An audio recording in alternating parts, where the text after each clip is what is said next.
بسم اللہ الرحمن الرحیم والصلاۃ والسلام علی رسول اللہ وعلی آلہ وصحبہ اجمعین۔ معزز ناظرین و سامعین کرام، السلام علیکم ورحمۃ اللہ وبرکاتہ۔ آج کے اس کلپ میں ہم حضرت امام شافعی رضی اللہ تعالیٰ عنہ کے غافل انسان بارے چند عربی اشعار اور ان کا اردو ترجمہ انشاءاللہ پیش کرتے ہیں۔ الانسان الغافل یعنی غافل انسان، علیک بتقوی اللہ ان کنت غافلا یأتیک بالارزاق من حیث لا تدری۔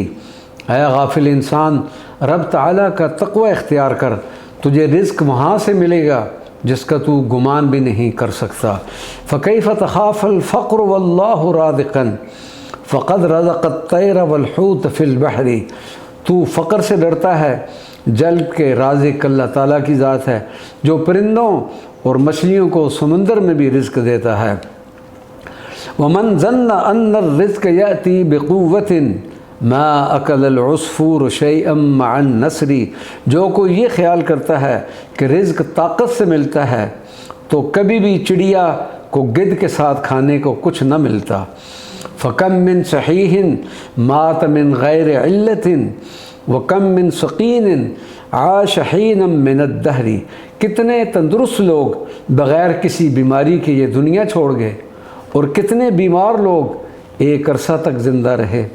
وَكَم مِّن فَتَىٰ أَمْسَىٰ وَأَصْبَحَ ضَائِقًا وَأَكْفَانُهُ فِي الْغَيْبِ تُنْسَجُ وَهُوَ لَا يَدْرِي۔ کتنے بچے رات کو سوئے اور صبح ہنستے ہوئے اٹھے لیکن وہ یہ نہ جانتے تھے کہ غیب میں ان کے لیے کفن تیار ہو رہے ہیں۔ فمن عاش الفا والفین فلا بد من یوم یسیر الی القبر۔ جو کوئی بھی 1000 یا 2000 سال اس دنیا میں زندہ رہے لیکن بالآخر ایک نہ ایک دن ضرور اس نے قبر کی طرف سفر کرنا ہے۔ اے غافل انسان، اس کو سوچ، یہ تیرے لیے ایک لمحہ فکریہ ہے۔ وما علینا الا البلاغ المبین۔